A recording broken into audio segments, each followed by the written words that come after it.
Okay, not really sure where I'm gonna start. I have like no script I'm reading or anything. I just wanted to come to everyone and just kind of share my truth. Ever since I was a little girl, I just always felt like the oddball, you know. Um, Even like around 8, 9 years old, riding on the backs of horses and foilers in South Georgia. I was like writing songs in my head and poems and things. Crazy. I still remember so many of them. I never wrote them down, but I still remember them. One of them I wrote was called Lover's Lane. That's kind of crazy. Being 9 years old, writing a song called Lover's Lane. But I really feel like where this whole crazy me energy thing started is way back before I incarnated into this body. So, my biological grandmother, my paternal biological grandmother, Margaret, died at the age of, I believe, 24. She had my daddy out of wedlock in San Diego, California.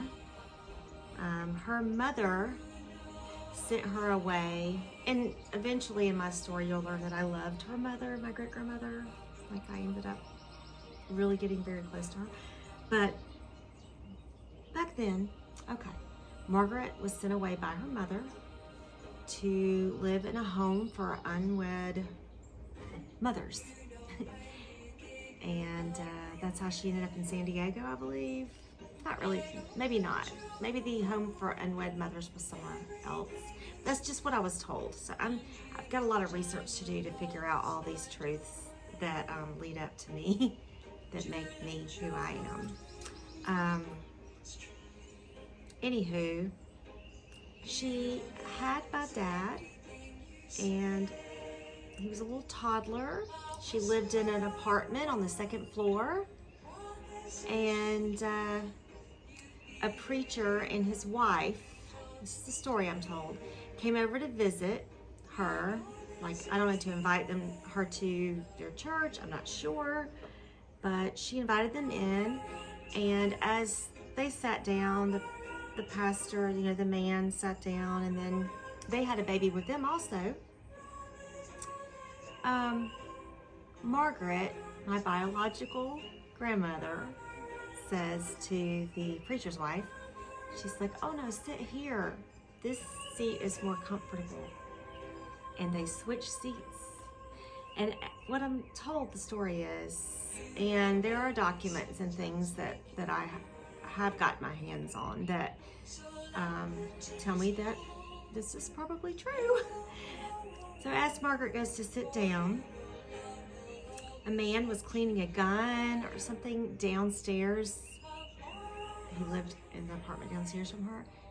And the gun went off and shot through the floor, went up through and shot Margaret up through the seat that she had just switched seats with.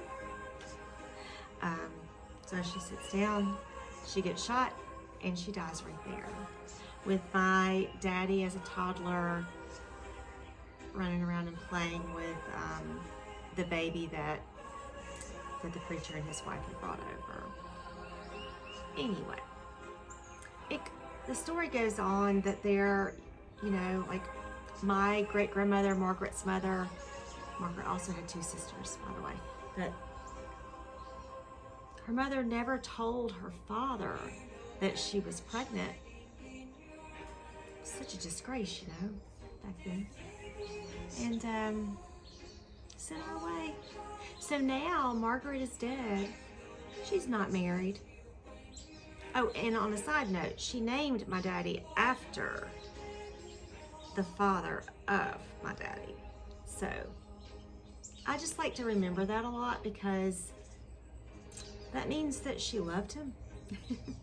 So I hate all these secrets and all the stigma placed on and judgment placed on stories like this. So, you know. But anyway, yeah, so then there's this baby, my dad. No mama, no daddy. His grandmother had lied to her husband.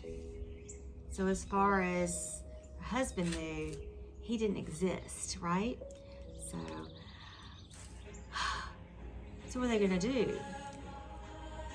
So he goes to live with Margaret's mom, my great-grandmother, and that just does not go over very well. I think the whole thing of her lying, covering up Margaret's pregnancy, covering up that they, had a grandchild, really put a huge strain on their marriage. And anyway, I guess we'll call that chapter 1. Because man, oh man, I have dealt with this my whole life, because what happens after just molded my dad into a way that he had a really, really hard time with not knowing the truths, because this family still kept hiding things and not ever telling the truth. Heck, I still have an aunt right now who has all this information that she's like not letting me have. And I'm like the offspring of my dad. I'm like, she's just, anyway, we'll get to that another time. I think what I wanted to say here today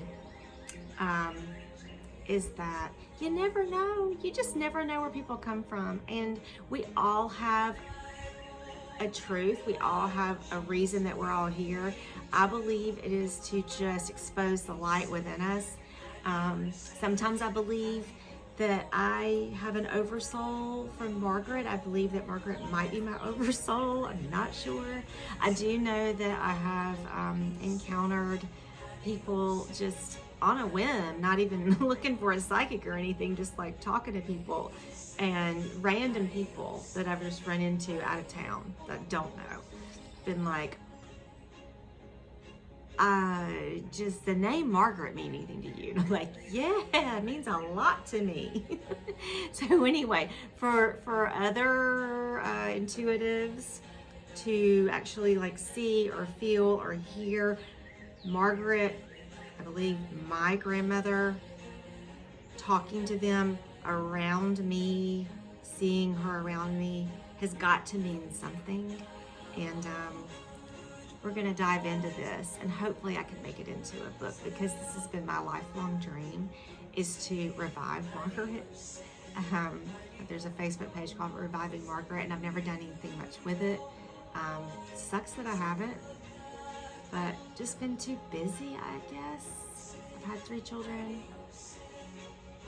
formed a business in 2008, and now I'm just kind of over the biz stuff, and I'm just like, it'll just take care of itself, right?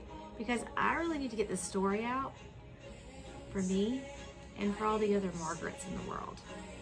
So anyway, cheers everyone, especially to anyone, especially women who have been sent away, figuratively speaking, sent away, not accepted, lied about, hidden.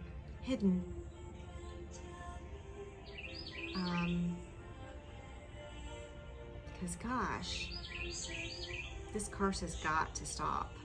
Right? All right. Cheers. I love you all. Love light. Remember that word. #love light. That is Christ, and it is within all of us. We just have to find it. It's there. Let it out. It's light. This is really good tea.